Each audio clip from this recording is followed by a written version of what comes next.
Bonjour, dans cette courte vidéo, je vais vous présenter un utilitaire pour la couleur qui s'appelle Instant Color Picker.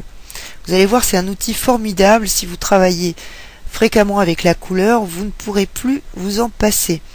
Alors, lorsque vous installez Instant Color Picker, il se présente sous la forme de cette petite palette verticale que vous pouvez placer n'importe où sur votre écran.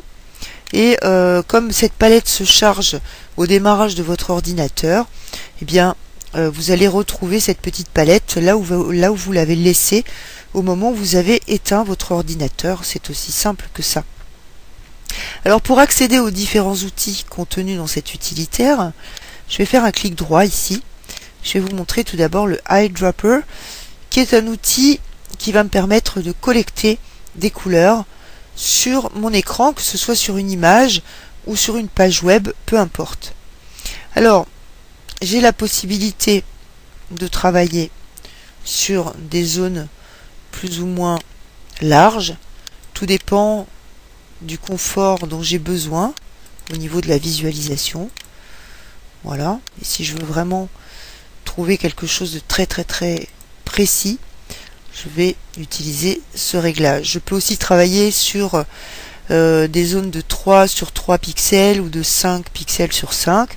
Je peux également agrandir le eyedropper pour travailler sur une zone plus étendue. Alors, pour collecter une couleur, c'est simple. Je vais cliquer sur eyedropper. Vous voyez où se trouve ma souris, le curseur de ma souris. Eh bien, je vais le déplacer pour aller chercher un joli jaune. Ici, je relâche mon doigt et vous voyez la couleur vient s'inscrire ici dans la petite palette avec ses coordonnées hexadécimales ici, et vous voyez le petit warning ici qui me signale que cette couleur n'appartient pas à la palette des Web Safe Colors, c'est-à-dire des couleurs adaptées pour le web. Alors, si je souhaite collecter une autre couleur, je clique à nouveau sur Eyedropper et mon curseur se trouve exactement à l'endroit où je l'avais laissé. Je vais aller chercher un beau orange. Voilà. Et maintenant, je vais aller chercher un vert comme celui-ci.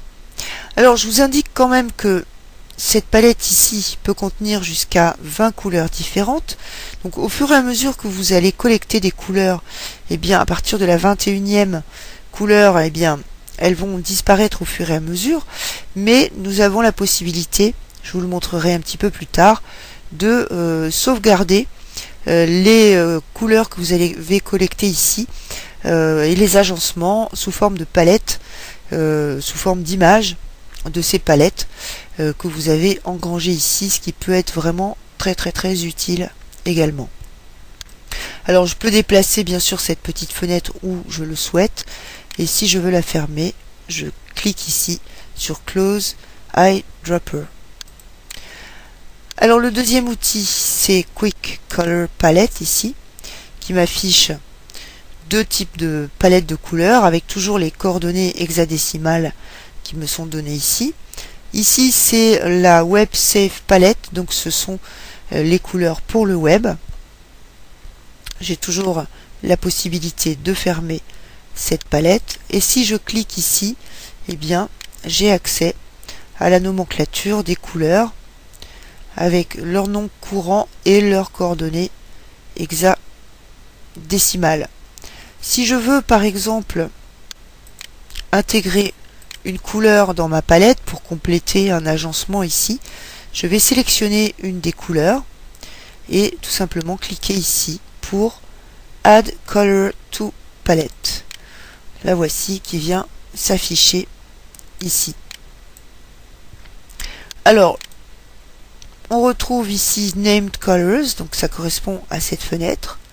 Je vais vous montrer maintenant l'outil Test Layout qui permet de tester des agencements jusqu'à 5 couleurs, donc à partir des 5 dernières couleurs. Ici, vous avez différentes formules.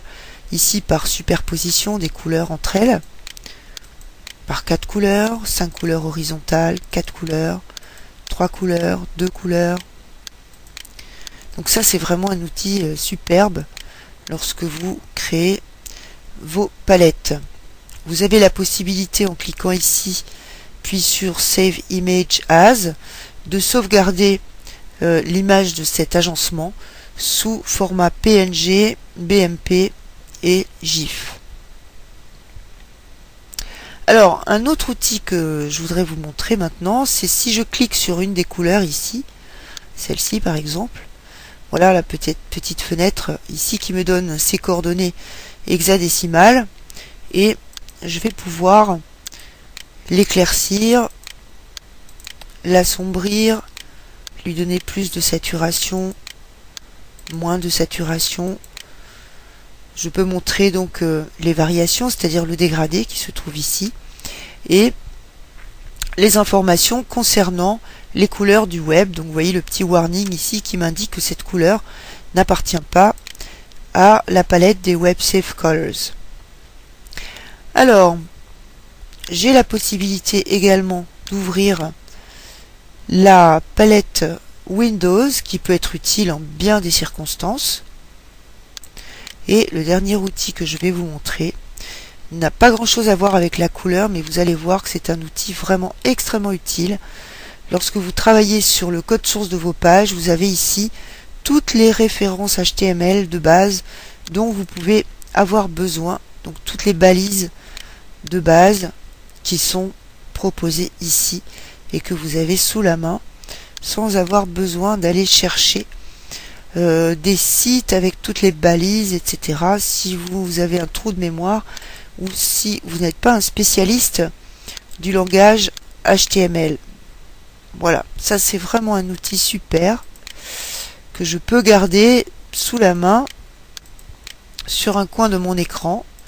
Voilà, et chaque fois que j'ai besoin d'une balise ou d'un caractère particulier, eh bien, je vais avoir ce petit outil sous la main.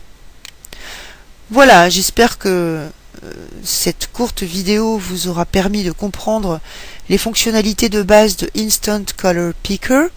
Je vous en souhaite très bon usage. Je vous remercie pour votre écoute et vous dis à bientôt pour une prochaine vidéo. Au revoir.